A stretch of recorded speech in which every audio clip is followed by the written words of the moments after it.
Na kusalimu pale ambapo umejiunga pamoja na Hope News TV. Hujambo na karibu katika matangazo yetu ya jioni, matangazo ambayo yanaambatanishwa na habari za siasa, vita na mapigano, lakini vile vile uchambuzi wa habari kutoka majimbo 26 ya Jamhuri ya Kidemokrasia ya Kongo. Hii leo tunaanza jamvi letu la habari na habari kutoka huko Fizi, ambako kulikuwepo na makabiliano kati ya wazalendo wa SNPCC na wale wa Ngoma Nzito. Generali, yapi yaliyofikiwa baada ya kukutana kwa kundi hizo zote mbili ili kutafuta suluhu kati yao? Muda mchache ambao ulipita tulizungumza na makundi hayo na wametujuza kuhusiana na hali iliyopo sasa. Ndugu journaliste, tuliweza kufika hapa tarafani Fizi kwenye eneo ya tukio. Tumeweza kuona wale viongozi wa FABB na CNPSC ambao walizozana, wote tumewatia kwanza kwa pamoja, na tulikuta rahia imeweza kutawanyika sana wakati tukio ilifanyika.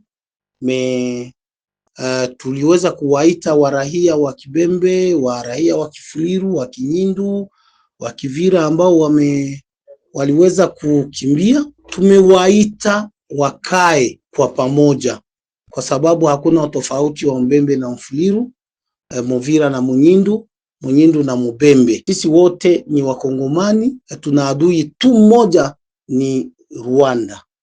Rwanda ndio anavamia nchi yetu porque atu destabilize, na tumeweza kuitisha makomunite tofauti, tukawaambia maneno ya kutokujisepare. Donc rahia wa Kibembe, rahia wa Kifuliru, rahia wa Kimushi, rahia wa Kindande, rahia wote ule akiwa ni Mkongomani, kuna tatizo, sisi wote tukue pamoja. Na tuliweza kusaidizana na FRDC, jeshi letu la taifa, wametusaidia sana. Ile mizozo tumeweza kuikomesha na isirudie tena. Lakini wakati tulitafuta nini kilichosababisha shida kati ya SNPCC na FABB, tulikuta ni mabariere, le barriere illegal. Zile barriere pour que batu bakuwe na amani, tuliweza kuzitosha humu mteritwari ya Fizi, tusisikiake barriere tena. Barriere haziwezi kuwa zinauisha watu, barriere zinatoza batu kwa kinguvu, zinaleta fujo, watu walisha kufa wa mingi. Tukaona zile barriere tuzitoshe, na njo kauli tumeweza kukamata, na mwisho tulisema watu wote wakae kwa pamoja. Tofauti na hali hiyo, kiongozi wa FARDC aliyehudhuria kukusanyika kwa makundi hayo mawili alikuwa na kauli ya kusema: furahi sana bakomanda, mekitu kenye nitawasi mujogele basoda yenyu habana discipline. Munaniambia hapa kama SNPC, hakuna SNPCC na hakuna FABB. Tukiingia mtere tunaona ile tofauti iko. Nyi bakomanda muache tofauti mu matere. Muambie basoda kama muko pamoja, muko munapiga vita pamoja.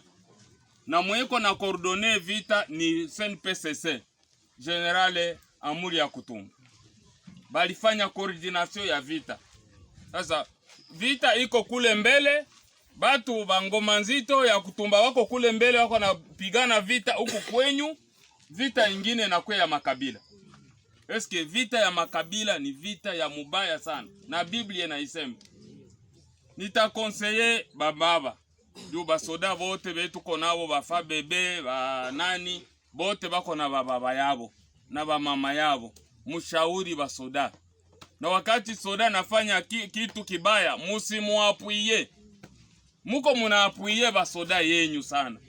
Lakini kuhusiana na habari nzima ya usalama mashariki mwa Jamhuri ya Kidemokrasia ya Kongo, hali inavyoendelea kuwa mbaya, viongozi ni kama wamefungwa macho, amesema Pierrot Mudimbi ambaye ni mtu mashuhuri katika eneo nzima la huko mashariki mwa Jamhuri ya Kidemokrasia ya Kongo katika tarafa za Uvira, Fizi na Mwenga. Mudimbi Pierrot amesema kwamba ni kama viongozi wa Kongo wameifungia macho hali ya usalama. Hiyo ni kutokana na vile M23 Nguminotwirwane wanavyojikusanya katika nyanda za juu, huku wakiandaa mashambulizi katika eneo la Rugezi huko tarafani Fizi. Mudimbi Pierrot akizungumza na Open News TV amesema kufuatana na gisi M23 AFC inakosa njia ya kuingia Baraka, wana mbinu ya kusonga mbele na kushambulia miji kama Baraka, Fizi, Kalemia, na hivyo wamepanda vilima kupitia njia ya Kirungu na kwenda Mugeti hadi Mikenge, na wanasema ya kwamba wao wataingia Minembwe Rugeze, watashambulia Rugezi na kwenda tafuta mangombe za Kifuliru Kinyindu zenye kuwa nganja, na wengine wataingia kwa mlima na kushuka Baraka, na wengine wataingia Kupwezero na kushambulia ngome za wanajeshi wanaopigana pamoja na wazalendo wakiongozewa na Jemadari Kakobanya. Kwa hiyo sisi kama wanotable na kuwaomba kuambia askari jeshi FRDC na wazalendo wote wawe makini na waendelea kuchunga vizuri, kwa sababu M23 hailali na hayarudia nyuma. Msimamo wake ni kuendelesha vita na kukamata mji wa Kalemi na kubomoa ngome kubwa hapo Makobola na kuteka mji wa Baraka, hata na ingine miji kadhalika. Na kwa hiyo tunaomba wazalendo waendelee kurenforce maposition zao, wawe na umoja na wasimame imara, kwa sababu adui akingaliki na malengo makali. Tulivyokuambia huko Kibati ni ndani ya tarafa la Walikali. Kibati sasa imezingirwa na wazalendo baada ya mashambulizi makali mfululizo. Wazalendo waliposhambulia eneo hilo, mapigano yalikuwa namna hivi.